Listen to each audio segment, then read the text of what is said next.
बिस्मिल्लाहिर्रहमानिर्रहीम। अस्सलामु अलैकुम वरहमतुल्लाहि वबरकातुहू। शहनशीन बतशरीफ़ फरमा सदर all India Muslim personal law board हज़रत मौलाना खालिद सैफुल्लाह रहमानी साहब, व तमाम मिली तंजीमों के ज़िम्मेदारान, मोअज़्ज़िज़ हाज़रीन इकराम, मैं सबसे पहले मज़म्मत करता हूँ, कंडेम करता हूँ मरकज़ी हुकूमत और वज़ीर आज़म के इस फ़ैसले के कि आज उन्होंने हमको एहतजाज करने का भी मौका नहीं दिया और सिर्फ 100 लोग के साथ ये कहा कि परमिशन दिया गया कि हम यहाँ पर एहतजाज करें। ये इनकी हिटलर शाही है, ये इनका डिक्टेटोरियल एटीट्यूड या इनकी एक मानसिकता को दिखाता है। अगर कोई प्रधानमंत्री की तारीफ़ में कोई जलसा करना चाहता तो बीजेपी 10,000 लोगों का परमिशन देती।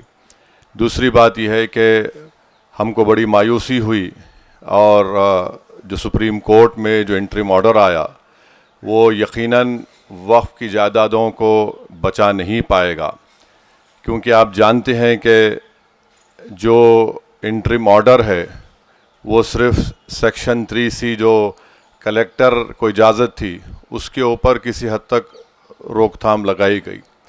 5 साल का जो लुज़ूम है कि उसको मुसलमान साबित होना, कोर्ट ने कहा कि रूल बनाए जाएं, तो वो एक कंडीशनल स्टे है। ऐसा रूल बनाया जाएगा कि कोई मुसलमान जो है अपनी जायदाद को वक्फ भी नहीं कर पाएगा और सवाल ये उठेगा कि क्या आप मुसलमान है या नहीं। दूसरी बात यह है कि हम लोग खुश ना हों कि सेक्शन 3C पर रोक लग गई। एक डेजिग्नेटेड ऑफिसर होगा जो तहक़ीक़ात करेगा और दिल्ली में 123 प्रॉपर्टीज़ हैं जिसका DDA कहता है कि उनकी जायदाद है, जिसमें एक मस्जिद के इमाम मुहिबुल्लाह नदवी साहब है। तो आप लिख कर रख लीजिए कि उन 123 प्रॉपर्टीज़ पर भी भारत के वज़ीर आज़म की नज़र है कि कैसा उसको हासिल किया जाए एक डेजिग्नेटेड ऑफिसर से। तीसरी बात यह है कि आसार ख़दीमा ASI के तहत आप सच्चर कमेटी उठाकर पढ़िए, 170 प्रॉपर्टीज़ सच्चर कमेटी ने लिखा अपनी रिपोर्ट में जो वफ़ की हैं आसार ख़दीमा के मातहत हैं, उनका कब्ज़ा है, ये इंक्रोचर लिखा हुआ है वर्ड।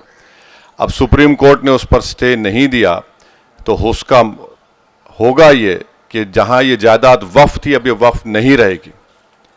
ASI इसको कंट्रोल करेगा और इसका असर आप देखेंगे संभल की मस्जिद के केस पर पड़ने वाला है।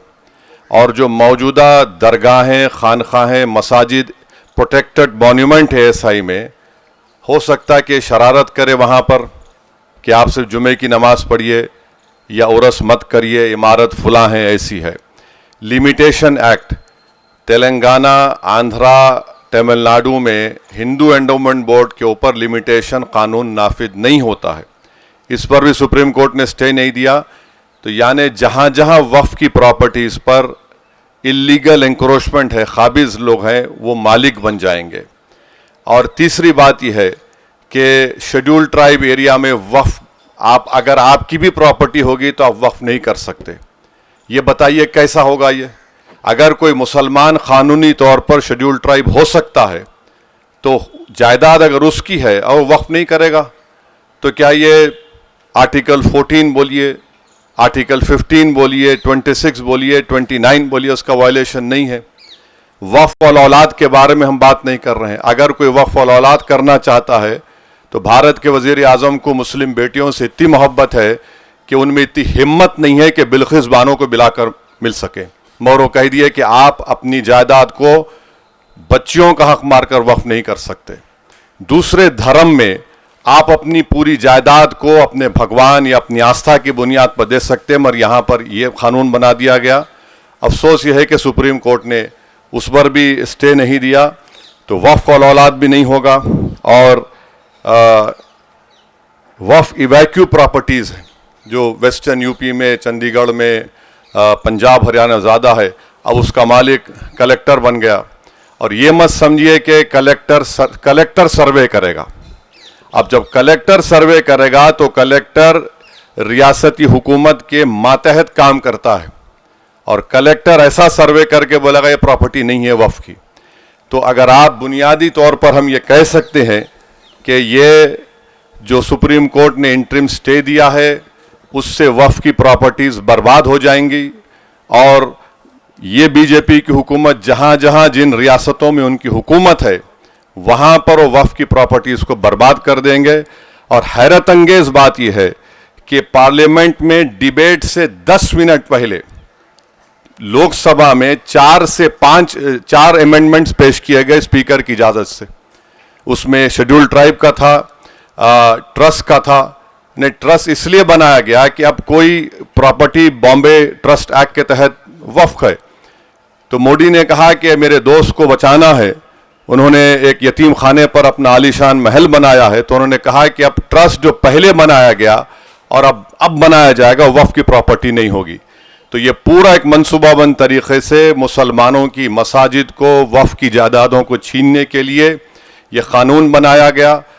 हम यकीनन उम्मीद कर रहे थे कि सुप्रीम कोर्ट की ये 3 जजेस की बेंच इन तमाम मुतनाज़ात और इलीगल अनकॉन्स्टिट्यूशनल अमेंडमेंट्स पर रोक लगाएगी, मगर एक इसमें इत्मीनान ये है कि ये इंटरिम ऑर्डर है, मगर अब ये नहीं मालूम कि कब सुप्रीम कोर्ट दोबारा इसकी सुनवाई करेगा, उनका राइट है।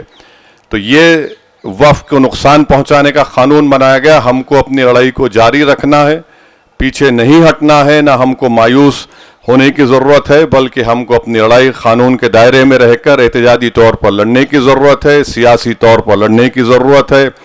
बल्कि मैं तो कहूँगा कि मसाजिद में हर जुमे के दिन जितने इमाम हैं जो खुतबा या उससे पहले वाज करते हैं, बयान करते हैं, उनको इसके बारे में बोलते रहना चाहिए। और तैयार हो जाइए, इस मुल्क में अमित शाह NPR NRC करने जा रहे हैं। आप देख लीजिए, पहले उन्होंने कहा कि बंगाल के मुसलमानों को उठाकर बांग्लादेश में फेंक दिया, अब कह रहे हैं कि आबादी बढ़ रही है। इतने झूठे हैं ये लोग कि 1951 से लेकर 2011 तक मुसलमानों का पॉपुलेशन सिर्फ 4.4 बढ़ा। और होम मिनिस्टर रहे थे अमित शाह, कहते हैं आसाम की मिसाल। अरे आसाम को से नागालैंड बना, मेघालय बना, अरुणाचल बना। अगर किसी की आबादी 100 है, 100 में अगर 10 लोग इजाफा हुए तो 10% बोलेंगे। अगर किसी की आबादी 10 है, उसमें 10 लोग बढ़ गए तो 100%। तो ये इनका मामला है। तो ये NPR NRC भी कराना चाह रहे, 12 हर तरीके से मुसलमानों की शनाख्त को ख़त्म करना चाह रहे, मुसलमानों की मजहबी जो शनाख्त है उसको ख़त्म करना चाह रहे हैं, मुसलमानों की जो मजहबी इबादत गाहें उसको छीनने के लिए कानून बनाया गया। इससे कोई मकसद नहीं, सिर्फ तबाह बर्बाद करना है, हमको बचाना है। जिस चीज़ का मालिक अल्लाह है, उसके लिए इंशाअल्लाह हम तमाम कोशिश करना है। पर्सनल लॉ बोर्ड के साथ हम थे और रहेंगे इंशाअल्लाह ताला। आज 100 यहाँ पर जमा है, मैं लिख के दे रहा हूँ वज़ीर आज़म, इंशाअल्लाह ताला एक वक्त आएगा यहाँ पर 2 लाख लोग जमा होंगे तुम्हारे इस काले कानून के खिलाफ। अस्सलाम वालेकुम।